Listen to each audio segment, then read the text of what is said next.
Welcome to पत्रिका classes digital platform guys. जैसा कि आप जानते हैं एम्स के एग्ज़ाम आने वाले हैं बीएससी नर्सिंग और पैरामेडिकल के लिए, जो आपके लिए एमसीक्यूज़ की सीरीज़ चलाई है 10 क्वेश्चंस की। इसके अंदर जो आज के सवाल रहेंगे, आपके जो जीके के सवाल आते हैं एमसीक्यूज़ के, वो इस प्रकार से हैं। शुरुआत करेंगे पहले सवाल से। आपके स्क्रीन पर पहला सवाल है, कर्क रेखा निम्नलिखित में से किस भारतीय राज्य से नहीं गुजरती है? The Tropic of Cancer does not pass through which of the following Indian state? Chhattisgarh, Assam, Tripura और उपयुक्त में से कोई नहीं। देखिए, कर्क रेखा जो है ये भारत के 8 राज्यों से गुजरती है।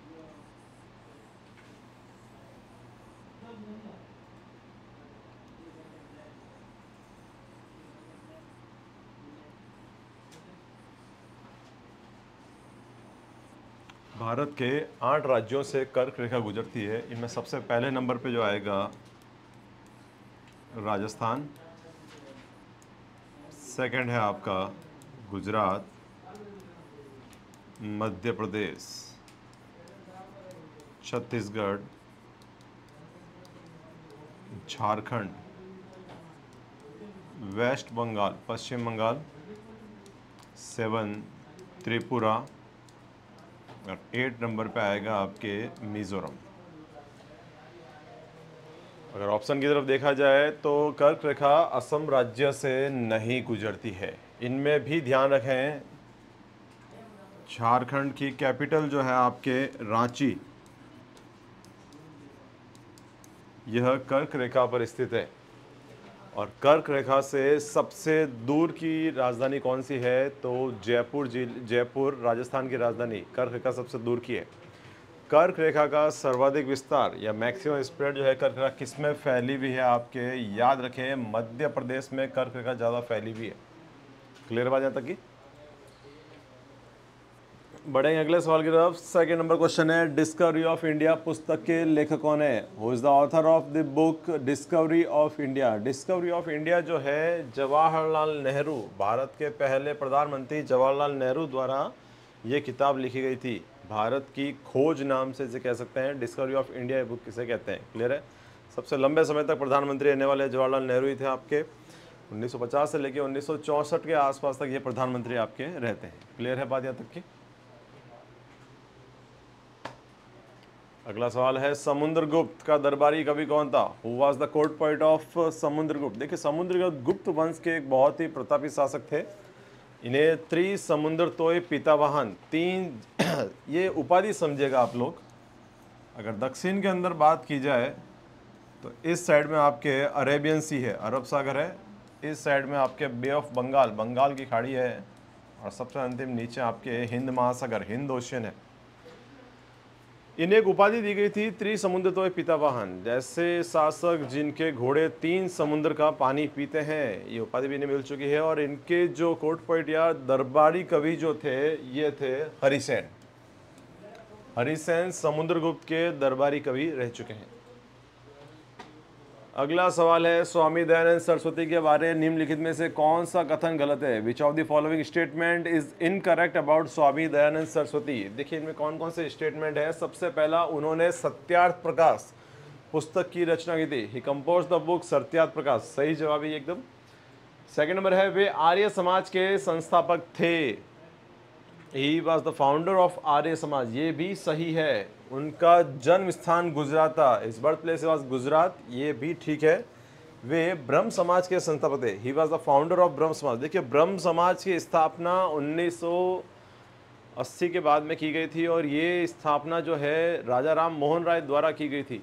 ये स्थापना स्वामी दयानंद सरस्वती द्वारा नहीं की गई। तो ऑप्शन डी जो है ये गलत है। ऑप्शन डी एकदम गलत, बराबर है।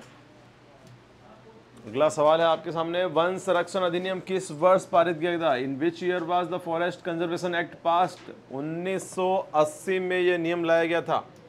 याद रखें, फॉरेस्ट कंजर्वेशन एक्ट 1980 में पास किया गया था, लाया गया था। और इससे अमेंडमेंट करके 1988 में किया गया था। इसमें संशोधन या अमेंडमेंट 1988 में किया जाता है। क्लियर है? 1980 में यह बिल बना था। अगला सवाल है 1965 में भारत पाक युद्ध के दौरान भारत के प्रधानमंत्री कौन थे? Who was the prime minister of India during the Indo पाक वार ऑफ 1965? देखिए 1965 के अंदर 1964-65 इस साल में जो प्रधानमंत्री होते हैं भारत के दूसरे प्रधानमंत्री, second prime minister Lal Bahadur Shastri. जय जवान जय किसान ये नारा भी इन्होंने दिया था। 2 अक्टूबर को इनका भी जन्मदिन मनाया जाता है, लाल बहादुर शास्त्री जी का। और ये 1964-65 या भारत पाक युद्ध के दौरान ये प्रधानमंत्री थे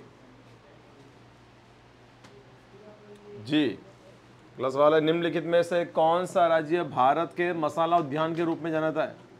विच of the following state is known as the spice garden of India? देखिए भारत में सर्वाधिक मसाला उत्पादन देखा जाए तो दक्षिणी भारत में ज़्यादा होता है। काफ़ी हद तक ये भी कहा जाता है कि भारत की खोज क्यों की गई थी, तो भारत की खोज करने की वजह ये थी पुर्तगाली या फिर यूरोपियंस जो है हमसे मसाला लिया करते थे। ये ईरान के थ्रू रास्ते से जाया करता था। जब ये रास्ता बंद हो जाता है तो फिर यूरोपियंस ने सोच लिया था कि इस क्षेत्र की खोज करना आवश्यक है और इसी के बाद भारत को खोजा गया था। तो हमारे यहाँ पे जो मसाला उद्यान है या फिर स्पाइस गार्डन जो है वो केरल को कहा जाता है। केरल के अंदर स्पेशली वेनियार्ड और इड्डुकी नाम की जगह है, ये सर्वाधिक मसाला उत्पादन के हैं। इनके साथ देखा जाए तो चाय, कॉफ़ी, काली मिर्च इनकी भी खेती केरल में ज़्यादा की जाती है। अगला सवाल है आपकी स्क्रीन पर, निम्नलिखित में से किस स्थान पर भगवान बुद्ध ने 4 आर्य सत्यों पर अपना पहला उपदेश दिया था? Eight which of the following place did Lord Buddha gives his first sermon on 4th noble truth? देखिए भगवान बुद्ध ने जो पहला अपना उपदेश दिया था ये सारनाथ में दिया था। इसके लिए इन्होंने 5 भिक्षुओं को ये उपदेश दिया था। इन्हें उपतन कहा जाता है और ये सबसे पहले कहाँ दिया गया था? सारनाथ।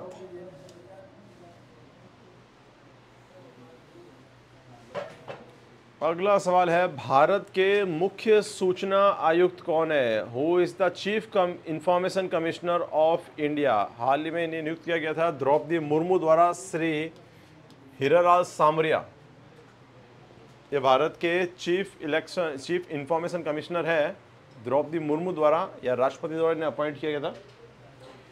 चलिए आज का अंतिम सवाल है आपके सामने, निम्नलिखित में से किस राज्य को भारत का पहला कार्बन मुक्त राज्य होने का गौरव प्राप्त है? Which of the following state has the distinction of being India's first carbon free state? Arunachal Pradesh. 2030 तक अरुणाचल प्रदेश का ये दावा है कि हम एकदम कार्बन मुक्त हो जाएंगे। शुरुआत इन्होंने ही की है और 2030 तक ये जो है कार्बन मुक्त हो जाएंगे। देखिए एनवायरनमेंट को बचाने के लिए जो है काफ़ी देशों ने ये काफ़ी विश्व स्तर पर ये पहल चली है कि कई देश जो है कार्बन मुक्त रहेंगे।